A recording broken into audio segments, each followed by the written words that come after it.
The well-known task management method, known as Getting Things Done or GTD, was developed by productivity guru David Allen. The technique is based on a simple fact. It becomes more difficult to prioritize what's to be addressed when there is a lot of information racing through your mind.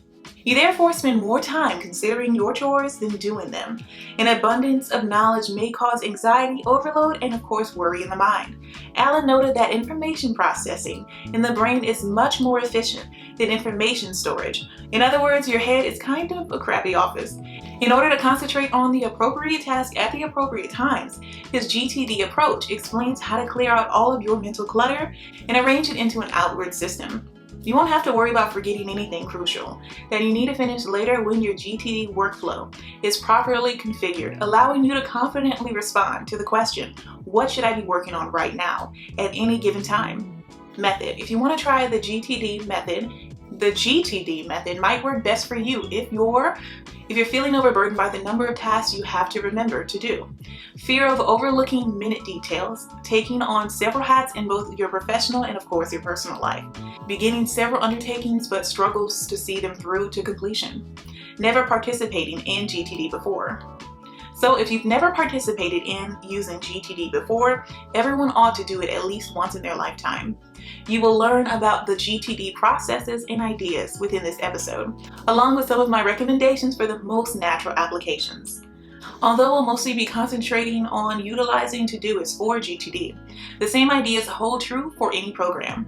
The secret to GTD isn't whatever particular tools you use, rather it's the everyday practices you use to prioritize and consider your work. Here are 5 easy steps to make up the GTD approach, which organizes mental clutter and helps you complete tasks. Take note of everything. Write down every thought that comes to your mind. Nothing is too little or even too huge. These things arrive in your inboxes straight away. Clarify. Condense what you've learned into specific, doable actions. Choose if a given item is a project or a future step, or even a reference. Arrange. Assign everything to its proper location, put dates in your calendar, assign tasks to others, and save reference materials. And of course, organize your work. Review. Go over, update, and even edit your list often. Engage. Start working on the crucial tasks. GTD pays dividends with constant usage, despite the initial time and every commitment required to put it up. You won't be concerned about missing a deadline or even a crucial assignment.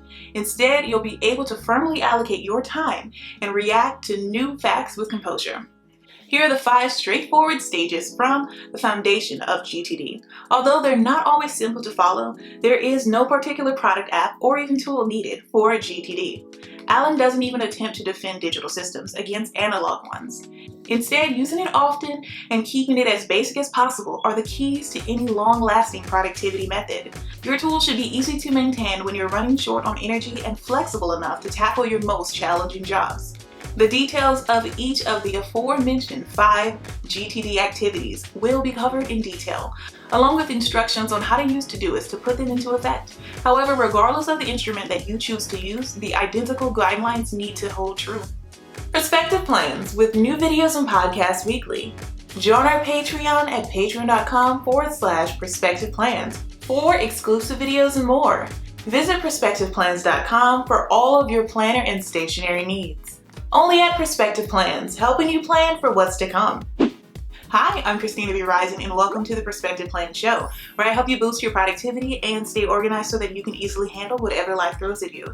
I upload new videos and podcasts every single week, so be sure to subscribe so you won't miss anything. Shop for workbooks, printables, and stickers at perspectiveplans.com. And last but not least, this episode would not be possible without the support of our Perspective Plans patrons and channel members. Thank you. Now, let's get into this episode. Is the Getting Things Done method approach effective? With its foundation in cognitive research, Getting Things Done is a successful time management and organizing method. It takes use of using outside minds. Neuroscientist Daniel Levitin contends in his book, The Organized Mind, Thinking Straight in the Age of Information, overload that people need outside mechanisms to organize and of course prioritize information. Using an external mind helps us remember things we forget and allows our brains to roam in a creative way. It lessens cognitive burden. Studies reveal that higher cognitive load impairs creativity and results in bad decisions. Your brain functions more efficiently and feels less overloaded when you clear your mind of ideas and duties. The Zergnick effect also explains why our brains are programmed to recall incomplete activities and to constantly remind us of them. The signal ceases when we devise a strategy to finish the chore, since we are fully aware of what has to be done. It removes uncertainty by outlining the next steps for every activity. You develop an implementation intention, also known as if-then planning, which enables you to respond quickly and efficiently in any circumstance. You save time by not wasting it on deliberation, since you are aware of what has to be done to get the desired result. In a quote from David Allen, the key to getting things done is, what does done mean? What does doing look like? And where does it happen? Step 1, capture. Put all of the things that are grabbing your attention into a reliable external system. You may use your to-do list app or even a piece of paper as this external system. Make a list of anything that requires more than 2 minutes. As Allen puts it, feeding the cat, meeting with potential clients, reviewing the project budget, etc. Isn't this just another to-do list? You may wonder. In contrast to a to-do list, each item or activity on the list requires specificity and, of course, clarity. For instance, you would need to write schedule call with Mel on Thursday to discuss project budget instead of call Mel. You can choose whether or not to invest time on a job by being clear about it beforehand. If you find it difficult to recall everything you need to do, a trigger list may be a very helpful tool. An extensive list of different facets of your life intended to stimulate your memory during a mind sweep is called a trigger list. Here's a quick example for you. Home as the category, and using cleaning, bills, errands, groceries, and of course maintenance. Step 2, clarify. The next step is to organize the disorganized mess of everything you've gathered into specific action items now that your inbox is filled. After reviewing every email, choose one of the following actions. Details on each step are provided in the next section that we'll go through. If the task can be finished in less than 2 minutes, do it immediately. Should the reference item be non-actionable, such as a file, document, article, contact details, etc., that you may need to revisit at a later time, save it in a different reference project or append it to the task or project's comments. Give it to someone else if it can easily be assigned. Delete the task if it is no longer necessary or even actionable. If a job calls for several steps, organize all the materials related to it into a project and decide what has to be done next to advance the project. Give the job a deadline if it must be completed by a certain day or even a time. Delete the task if it is no longer necessary or even actionable. Step 3, organize. Following a comprehensive mental sweep, you should have a long list of chores and ideas that you have taken note of. Following a comprehensive mental sweep, you should have a long list of chores and ideas that you have taken note of. Allen suggests categorizing these things or parking them in designated areas in order to handle them efficiently. Here are some amazing recommendations. 1, the calendar. Everything that is time sensitive, enter here, such as an appointment with the dentist on March the 3rd. These fall into 3 types of groups. Day-specific events, such as your closest friend's birthday. Time-specific actions, such as booking a trip for a conference. And of course, day-specific data, such as instructions to the conference location. 2, list of projects. Add all of the tasks that need to be completed in more than one phase to your list of projects. Developing a project plan, setting up a conference, or even arranging a trip are a few examples of projects. 3, citation folder. Things that have inherent worth and don't need to be done right away should be kept in a reference folder. This category might include insightful articles, motivational sayings, or even priceless links you want to check again. 4, garbage. It's preferable to get rid of jobs completely if you are unable to work on them or don't want to dedicate the necessary time it takes. These consist of things like the meeting that might have been an email or even assignments that are out of date with your objectives or goals right now. 5, list of next activities. All the things you can do right now should be on the next action list or list of activities. These are targeted, doable assignments that help bigger undertakings get finished. For instance, the next step to assist forward the project is to talk about the budget in a meeting with project stakeholders. And 6, awaiting the roster. The jobs on the waiting list are the ones you are unable to start working on right now because you are waiting feedback, information, or even action from another party. For instance, you might add a job to your waiting list if you want a certain piece of data from a colleague in order to finish a project report. 7, list or files labeled someday possibly.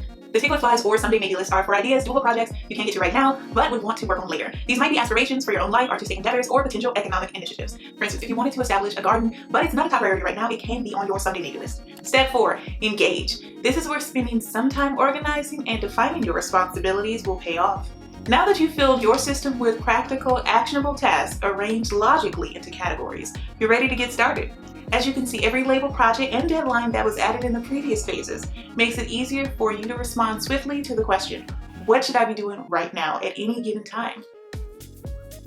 You will discover that you have fewer decisions to make and resources to locate when it comes time to really working on your assignments, since you have taken the effort to organize and clarify them.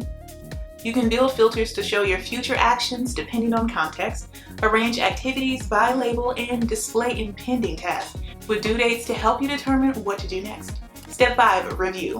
Arguably the most important phase in the GTD process is reflection. This entails standing back, evaluating your progress, and choosing your next course of action. There are 2 kinds of reviews in the GTD system. Daily reviews every day. These are more condensed reviews. It can occur at the beginning or even the end of the day. To find out what has to be done on a given day, go through your calendar and even the list of your next activities. Weekly reviews, regarded as an indisputable element of the GTD method. The weekly review serves as its foundation. Every weekend, set aside 1 to 2 hours to make sure your thoughts are clear and that you have transcribed and even clarified any incoming jobs and ideas. Reviewing your project's ongoing project plans, list of next steps, waiting list, and a list of someday maybes is a great idea.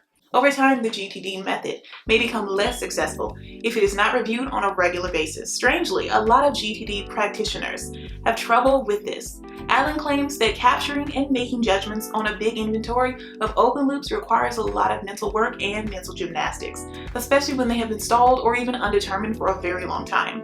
Some very specific but seemingly mundane behaviors, when applied, produce the capacity to exist in a kind of sophisticated spontaneity, which in my experience is a key element to a successful life. David Allen.